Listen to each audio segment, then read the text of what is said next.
Magnetic disk کی مختلف اقسام ہیں جن پر کسی میگنیٹک میٹیریل کی تہ چڑھائی جاتی ہے۔ ڈسک کا read write head tape recorder کے ریکارڈ ری پلے ہیڈ جیسا ہوتا ہے۔ یہ ڈسک کے کچھ حصہ کی سطح پر انفارمیشن ریکارڈ کرنے کے لیے اس کو میگنیٹائز کر دیتا ہے۔ میگنیٹک ڈسک کا آڈیو، ویڈیو اور کیسٹ سے بنیادی فرق یہ ہے کہ یہ ایک ڈیجیٹل میڈیم ہے جس پر پڑھنے کے لیے بائنری ڈیجٹس لکھے ہوتے ہیں۔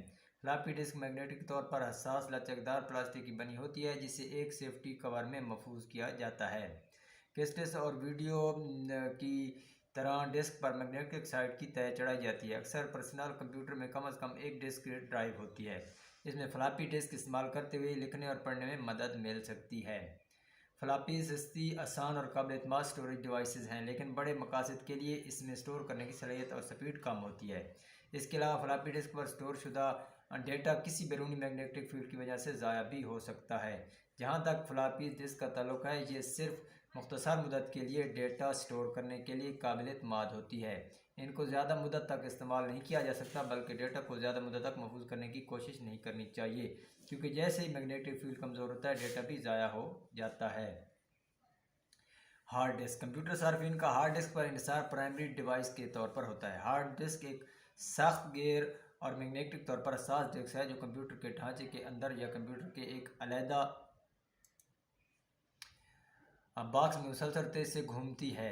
ہارڈ ڈسک کی اس قسم کو کبھی بھی صارف علیحدہ نہیں کر سکتا۔ ایک عام ہارڈ ڈسک کئی پلیٹ سرحد پر مشتمل ہوتی ہے جس پر رسائی ایک مواد ایبل آرم ہے جسے منسلک ریڈ رائٹ ہیڈ کے ذریعے کی جاتی ہے۔ Compact disk. یہ لیزر ٹیکنالوجی پر مبنی پلاسٹک سے ڈھکی ہوئی ایک ڈسک ہے۔ اس پر ڈیجیٹل ڈیٹا بہت چھوٹی جسامت کی ریفلیکٹنگ اور نان ریفلیکٹنگ سطح پر سٹور کیا جاتا ہے، جنہیں بالترتیب پٹس اور لینڈز کہتے ہیں۔ پٹس چھلا نما ٹریکس ہیں جو سی ڈی کی بالائی سطح پر موجود ہوتے ہیں، جبکہ پٹس کے درمیانی ایریا کو لینڈز کہتے ہیں۔ ایک عمدہ لیزر ہیم گھومتی ہوئی ڈسک کی سطح کو سکین کر کے ڈیٹا کو پڑھنے کے قابل بناتی ہے۔ پٹس اور لینڈز سی ڈی کی سطح پر پڑنے والی لیزر لائٹ کو مختلف مقدار میں ریفلیکٹ کرتے ہیں۔ ریفلیکٹڈ لائٹ کی اس کی مختلف مقدار کے پیٹرن کو پٹس اور لینڈز بائنری ڈیٹا میں تبدیل کر دیتے ہیں۔ پٹ کی موجودگی کو آئی کو جبکہ اس کو غیر موجودگی کو او کو ظاہر کرتی ہے۔ ایک سی ڈی میں قریباً 680 میگا بائٹ تک کا کمپیوٹر ڈیٹا سٹور کیا جا سکتا ہے، جبکہ اتنی ہی صلاحیت کی ایک روایتی سی ڈی جسے ڈی وی ڈی کہتے ہیں 17 گیگا بائٹ تک کا ڈیٹا سٹور کر سکتی ہے۔ Flash drive. یہ بھی الیکٹرانکس پر مبنی ایک ڈیوائس ہے جو ڈیٹا سٹور کرنے والے آئی سی ایس پر مشتمل ہوتا ہے۔ فلیش ڈرائیو سٹور کرنے والا ایک چھوٹا سا ڈیوائس ہے جو فائلز کو ایک کمپیوٹر سے دوسرے کمپیوٹر تک منتقل کرنے کے لیے استعمال کیا جا سکتا ہے۔ فلیش ڈرائیو گمسٹک سے گھومتی سی ہوتی ہے، لیکن یہ اکثر پورے سال کے ہوم ورک کا ڈیٹا سٹور کرنے کے لیے استعمال ہوتی ہے۔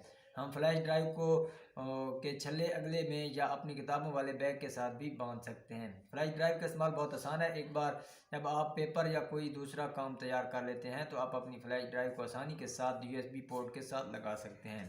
آپ اپنے پیپرز اور پروجیکٹ کو بیک اپ کے طور پر رکھ سکتے ہیں اور اس طرح اپنے کمپیوٹر سے علیحدہ ڈیٹا کو محفوظ کر سکتے ہیں۔ اگر آپ کے اسکول میں پرنٹ کی سہولت موجود ہے تو فلیش ڈرائیو اس کا کام کے لیے ایک بہترین ڈیوائس ثابت ہوگی۔ آپ گھر پر ایک پیپر لکھ کر اسے فلیش ڈرائیو میں محفوظ کر سکتے ہیں اور پھر اسے اپنے اسکول کے کمپیوٹر کے ساتھ لگا کر اس سے استفادہ حاصل کر سکتے ہیں۔ کمپیوٹر کا استعمال۔ Word processing.